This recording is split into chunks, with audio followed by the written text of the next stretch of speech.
Bonjour et merci de nous retrouver pour votre émission La Joie des chrétiens, votre rendez-vous de formation. 2 jours avant la fête de l'indépendance de la République démocratique du Congo, La Joie des chrétiens vous propose une réflexion sur la paix. Depuis le début de l'Église, les chrétiens ont toujours été exhortés à devenir artisans de paix. C'est référent à cette parole de l'évangile de Saint Matthieu, le 5e chapitre, le 9e verset. Heureux ceux qui créent la paix autour d'eux, car Dieu les appellera ses fils. Depuis plus de 20 ans, la guerre, les conflits menacent la population congolaise. C'est ainsi que dans une situation si inquiétante, la question qui se pose est: est-ce que la paix reviendra? Si oui, alors qui va bâtir cette paix? Nous sommes contents d'accueillir sur ce plateau l'abbé Thomas Isamba, professeur de théologie. Bonjour, monsieur l'abbé. Bonjour, monsieur le journaliste. Alors, une question à vous. La première, est-ce que la paix reviendra? Sûrement. La paix reviendra sûrement. C'est l'expérience de beaucoup de pays qu'on passe à travers une mer rouge pour finalement arriver à une paix acceptable. C'est peut-être notre temps d'avoir cette expérience de la mer Rouge où nous connaissons tous ces conflits, toutes ces guerres, mais la paix sûrement viendra. Aujourd'hui ou demain ou après-demain, sûrement elle reviendra. Alors c'est 30 juin, la République démocratique du Congo fête ses 64 ans d'indépendance. Quel regard faut-il porter sur cette fête pour nous comme chrétiens? Bien, la fête de l'indépendance est sûrement une fête d'espérance aussi, parmi tant d'autres fêtes. C'est-à-dire, c'est une fête dans laquelle nous nous réjouissons, bien sûr, d'être indépendants, mais où nous devons davantage méditer, réfléchir sur notre manière de gérer l'indépendance pour faire de ce pays, comme nous le disons dans l'hymne national, n'est-ce pas, un pays plus beau qu'avant. Qu'avons-nous fait de notre indépendance? Alors, il y a ce bon passage de l'évangile, dans l'évangile de Saint Matthieu, le passage de béatitude, et surtout le verset 9, heureux ceux qui créent la paix autour d'eux, car Dieu les appellera ses fils. Comment comprendre ces passages pour nous Congolais? Tout d'abord, il faut avoir à l'esprit que Dieu est lui-même paix. Il a la paix en lui. Et la paix reste pour nous, chrétiens et citoyens, une aspiration profonde, non seulement des Congolais, mais aussi de tous les hommes. Et quand nous méditons, réfléchissons sur la paix, c'est pour nous chrétiens une manière d'évaluer notre ressemblance à Dieu. Est-ce que nous ressemblons à Dieu qui est paix? Alors, nous évaluons et nous attelons davantage pour voir ou corriger pour que nous puissions ressembler à notre Dieu qui est un Dieu de la paix. En fait, la paix est un don de Dieu. Merci. Alors, dans ce passage, je dis: heureux ceux qui créent la paix, Dieu les appellera ses fils. Est-ce dire que ceux-là qui ne créent pas la paix ne sont pas les fils de Dieu? Voyez-vous, la paix va de pair avec l'unité, l'harmonie. Or, en Dieu, il y a la paix. La paix entre les 3 personnes, le Père, le Fils et le Saint-Esprit. Cette unité-là, cette paix-là, fait que ceux qui ressemblent à Dieu, en créant la paix autour d'eux ou en eux, comme Dieu lui-même est paix, sont vraiment ou seront vraiment appelés fils de Dieu, parce qu'ils seront nés de Dieu qui est lui-même paix. Et donc, ceux qui font la guerre, ceux qui n'aiment pas la guerre, ceux qui ne veulent pas créer la paix autour d'eux, sont loin d'être dignes d'être appelés fils de Dieu, parce que ils se rapprochent davantage de celui-là qui crée la division, à savoir Satan lui-même. Je ne les juge pas. Bien sûr, ils sont appelés à être fils de Dieu dans la mesure où ils sont appelés à construire toujours cet idéal de paix autour d'eux et en eux. Voilà. Alors, une confusion se pose entre deux éléments, devenir artisan de paix et être artisan de paix.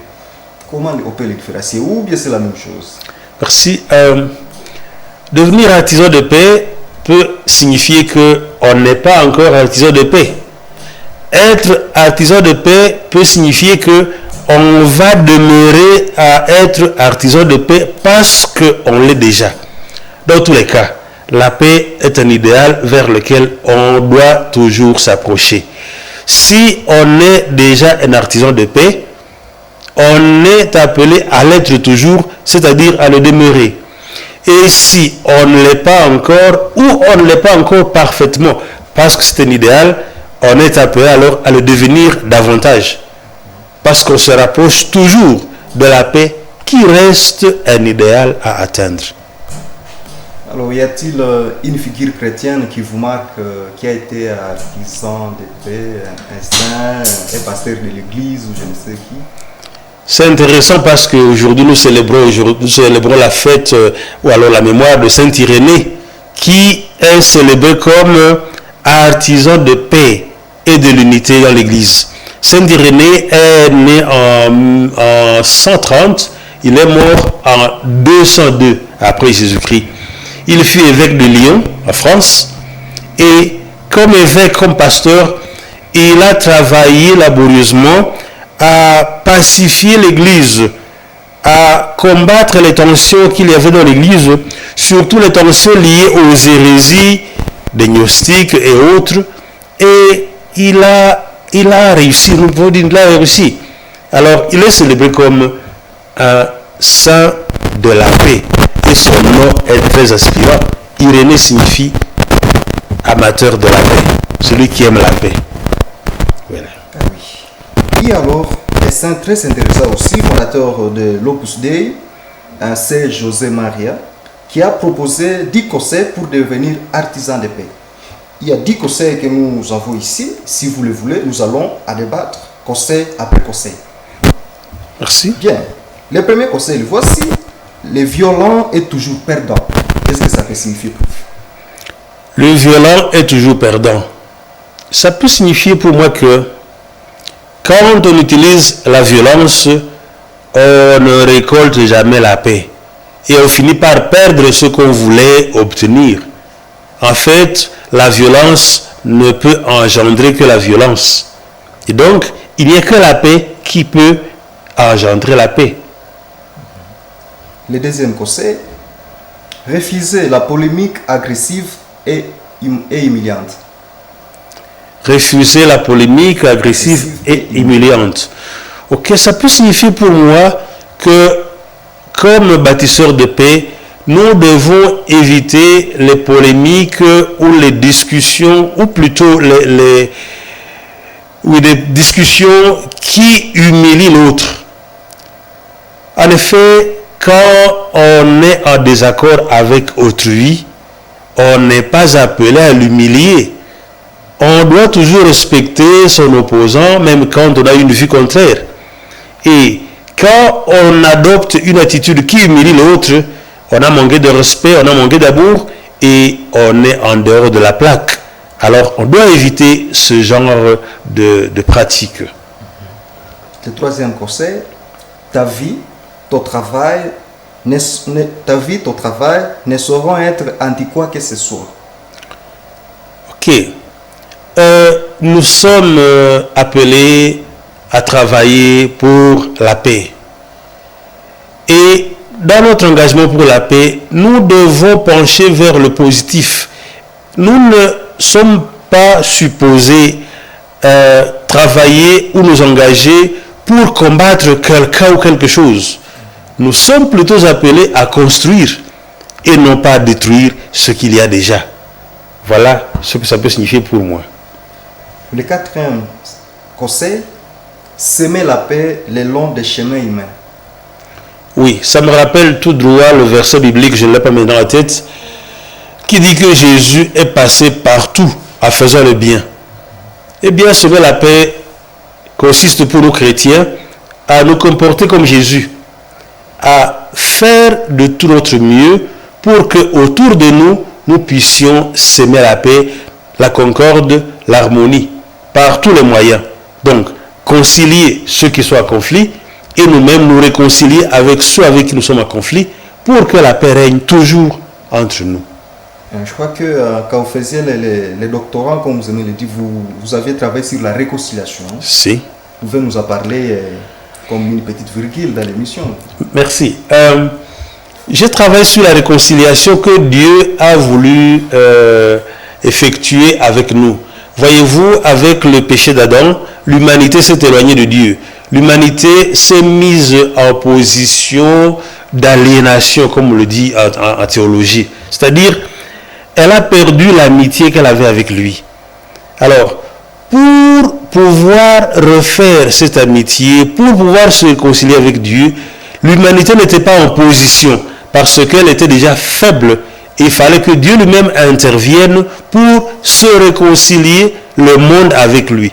Donc, la paix ou la réconciliation dont nous jouissons aujourd'hui, la paix de Dieu, c'est l'œuvre de Dieu. C'est lui qui est venu vers nous pour poser ce pas vers nous, pour, comme je l'ai dit ou je l'ai proposé, pour proposer le Mbano, c'est-à-dire le repas de réconciliation.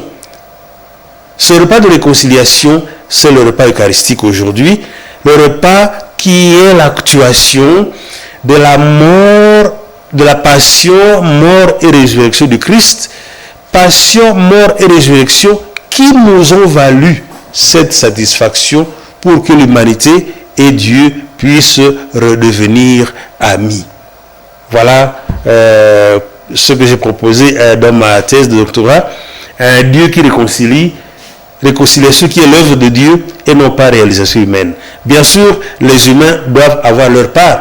Quand Dieu nous propose la paix, ne nous l'impose pas, nous sommes invités à accueillir cette paix et à suivre la voie qu'il propose pour que nous fassions de sa paix notre paix. Alors, continuons avec les conseils. Effectivement, déjà avec la réconciliation, il y a le 5e conseil ici, noyer le mal dans une abondance de biens. Oui, comme je l'ai dit tantôt, le mal ne peut pas produire le bien. Et Jésus le dit dans l'évangile, on ne doit pas se venger. On doit répondre au mal par le bien. Si quelqu'un vous offense, il faut lui répondre par le bien. Ça signifie pour moi, noyer le mal par l'abondance de bien. Il n'y a que le bien qui peut réparer, qui peut guérir. Et jamais la vengeance, et jamais le mal contre le mal. Mais l'abbé, vous savez que c'est très difficile de faire le bien à celui qui nous a fait à celui qui nous a offensé ou à celui qui nous a fait du mal. C'est certes difficile, très difficile peut-être même. Mais c'est ça qui fait la différence entre les chrétiens et ceux qui ne le sont pas. Oui, quand Jésus demande d'aimer nos ennemis, il nous demande de faire plus que ce que les autres feront. Comme il le dit à Matthieu, je crois, 5 ou 7, même les païens saluent leurs frères. Et si le chrétien ne salue que son frère, alors il n'a pas fait de différence entre lui et les païens. Donc le bien doit pouvoir triompher contre le mal. C'est la différence entre les chrétiens et les non-chrétiens. Mais aussi, la question qui se pose, est-ce que le mal se fait inconsciemment?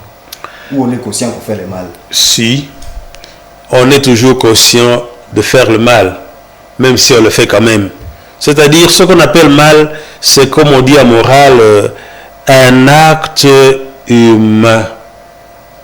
Un acte que l'on choisit de poser, tout en connaissant que c'est un mauvais acte. On le pose quand même. Mais comme Saint Paul le dit par ailleurs, nous sommes comme des êtres miséreux. Nous connaissons le bien à faire, mais nous ne le faisons pas. Nous connaissons le mal à éviter, mais voilà ce que nous faisons. Vraiment, nous sommes à plaindre. C'est ça notre condition peut-être aussi. Mais nous devons toujours nous efforcer à quitter cette condition, à vivre l'idéal chrétien, c'est-à-dire à faire le bien et à éviter le mal. Le 6e conseil, c'est José Maria, il dit jeter à la voilée la sémence de la comprendre et de pardon. S'il vous plaît? Jeter à la volée la sémence de la comprendre et de pardon. Jeter à la volée la semence de la comprendre. De la comprendre du pardon. Bien sûr, Comme nous l'avons déjà dit ou indiqué, ce qui nous différencie des autres personnes, c'est l'amour, c'est le pardon. Le pardon est en fait une caractéristique du chrétien.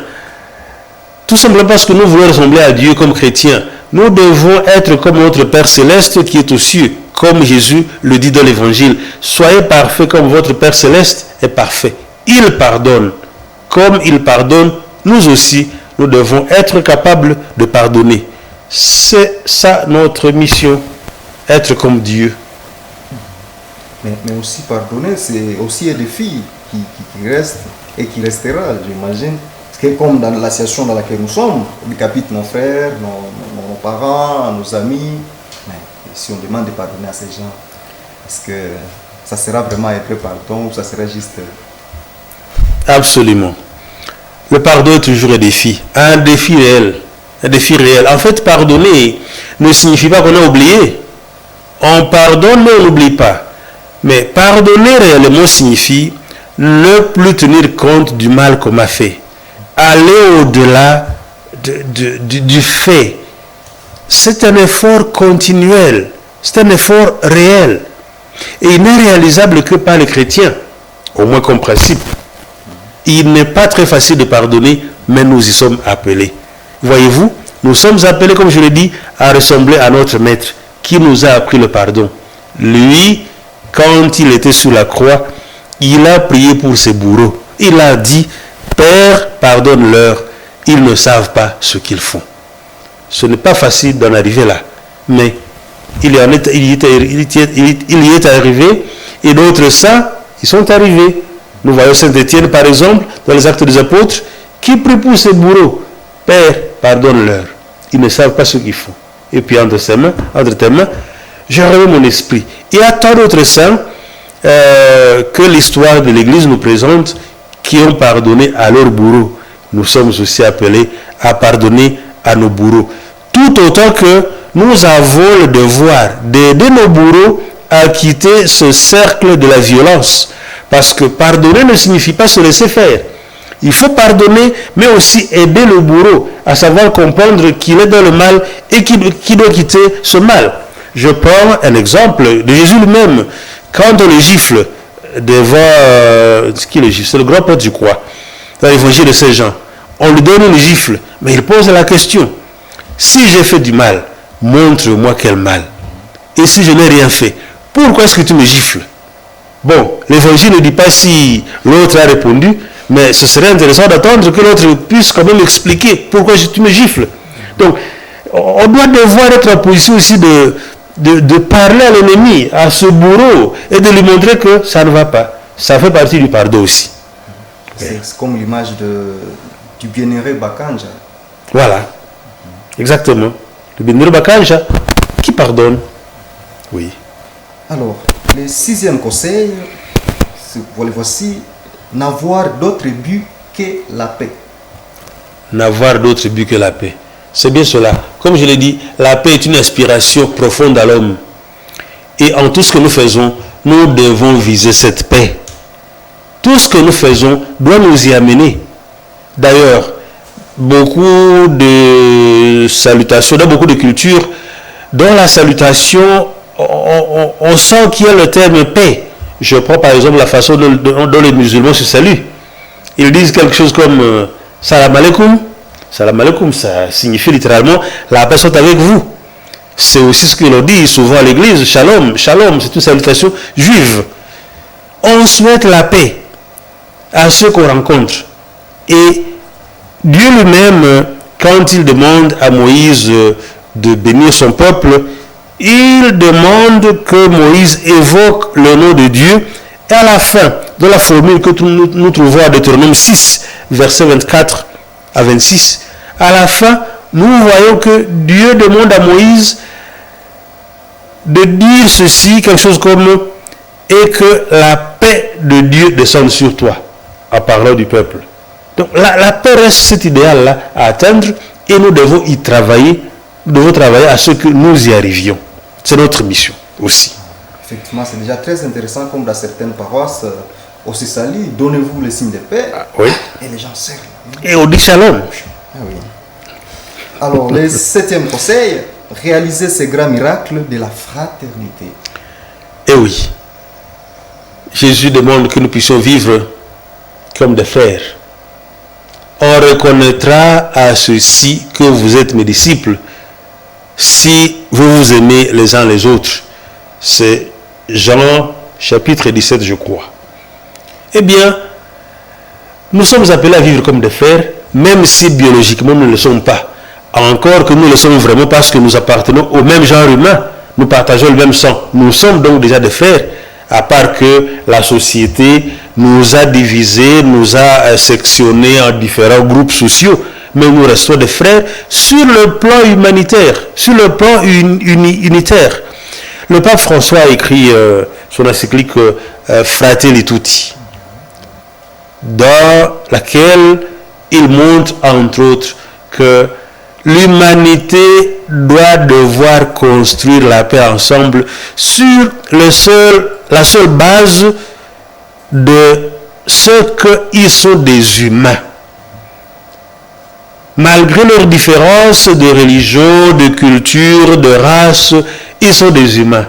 Alors, nous sommes appelés justement à devoir vivre comme des frères malgré les autres différences, sur le simple fait que nous sommes des humains, nous sommes des hommes. C'est un défi réel, mais nous devons devoir le surmonter. Et même le 9e conseil qui dit directement devenir semeur de paix. Eh oui, ça répond tout finalement. Devenir semeur de paix. Si on ne l'est pas, on doit le devenir. Si on l'est déjà, on le devient davantage. Parce que comme je n'ai cessé de le dire, la paix c'est un idéal. Il n'y a personne qui a atteint cet idéal au point qu'il puisse croiser les bras et dire je l'ai atteint. C'est toujours quelque chose à rechercher davantage. Et ça me rappelle la prière de Saint François d'Assise où il demande à Dieu de faire de lui un artisan de paix. Chaque jour, nous devons demander que Dieu fasse de nous des artisans de paix parce qu'on ne peut pas suffisamment l'être. On doit le devenir davantage. Finalement, le 10e conseil, redonner la paix au monde, à l'Église, aux consciences. Eh oui, le monde a besoin de paix. Nous sommes peut-être même mieux placés pour le comprendre. Le monde a besoin de paix. L'Église a besoin de paix. Nos consciences ont besoin de paix. Et c'est la mission non seulement des chrétiens, mais de tous les citoyens, de tout le monde, de travailler à ce que et le monde, et l'Église, et nos consciences aient cette paix. Voilà. Il y a le pape François qui a toujours dit comme quelque chose de très intéressant en disant mais la paix ce n'est pas seulement les armes, mais c'est aussi cesser le péché. Bien sûr. Voyez-vous, la vraie paix commence dans nos cœurs. La vraie paix commence dans nos cœurs.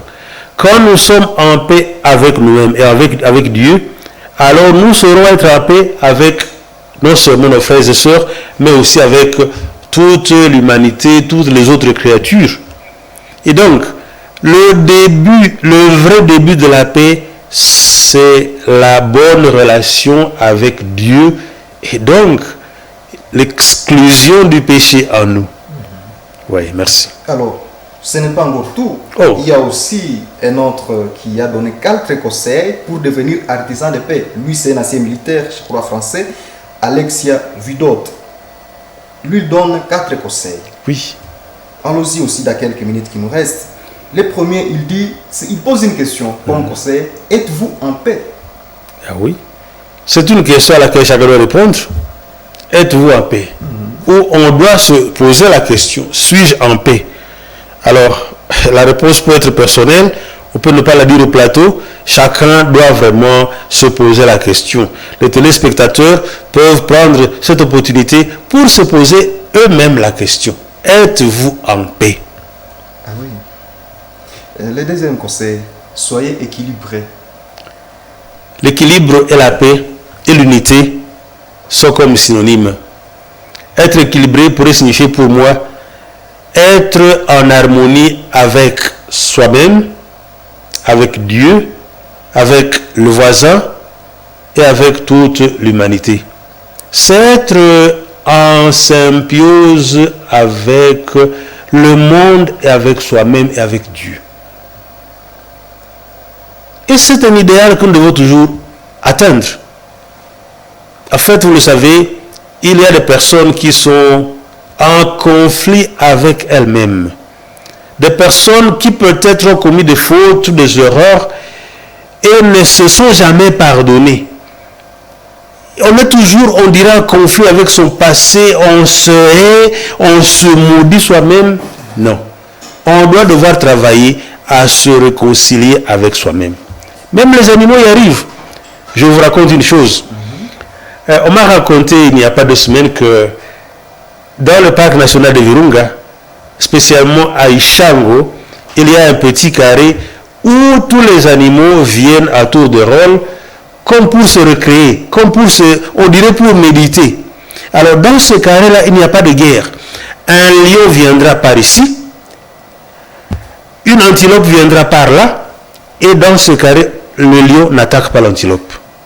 Seulement en dehors de ce carré, la poursuite, la jungle va continuer. Mais dans ce carré-là, c'est la paix. On dirait qu'il y a une sorte de miracle paradisiaque où tous les animaux se sentent en paix, chacun avec lui-même, là j'essaie d'expliquer, avec la nature, sans faire agression à qui que ce soit. C'est un idéal même dans la nature, qui est un instant où on veut se reconstituer avec soi-même pour créer la paix autour de soi-même. Le 3e conseil dit veillez sur vos prochains. Eh oui, le voisin, le prochain, c'est un devoir moral que de veiller sur eux. Dieu lui-même, et plutôt Jésus, nous demande d'aimer notre prochain comme nous nous aimons nous-mêmes. C'est un devoir d'État que de veiller sur son prochain, sur son voisin. Oui, c'est au niveau global, c'est au niveau individuel. C'est un devoir réel. Enfin, il faut pardonner. Et oui, pardonner encore une fois. Ce n'est pas facile de pardonner, comme je l'ai dit. Mais c'est pourtant cela. Nous, comme chrétiens, nous devons devoir apprendre à pardonner. Ce n'est pas facile. C'est un art que nous devons apprendre chaque jour. Et comme je l'ai dit, nous avons déjà des modèles. Le premier, Jésus. Puis d'autres saints qui ont pardonné à leur bourreau. Cela est un signe pour nous que c'est possible, même si c'est difficile. Merci. Alors, nous sommes, vous savez, à la fin de notre émission. À 3 secondes, les derniers mots téléspectateurs. Eh oui, je suis heureux d'être associé à cette émission. Voyez-vous, personnellement, je suis épris du thème de la paix. Quand j'étais en Ouganda comme missionnaire, j'avais formé un petit orchestre, un groupe musical. Et notre nom, c'était Peace Singers. Nous étions des chanteurs de la paix. Nous avons produit un album dans lequel nous avons chanté la paix, pour la paix. C'était en Kinande et en Swahili, quelquefois mélangé. Et vraiment, ce thème m'intéresse beaucoup. Je suis heureux d'avoir été associé à cette émission. Ah oui, merci beaucoup, M. Labbé, d'être venu aussi, d'avoir répondu à cette invitation. Merci beaucoup, chers amis, chers téléspectateurs de la Moto TV, pour votre fidélité. Merci aussi à l'équipe réalisatrice de cette émission. À vous tous, nous souhaitons une bonne fête de l'indépendance. Au revoir, à la semaine prochaine. Au revoir.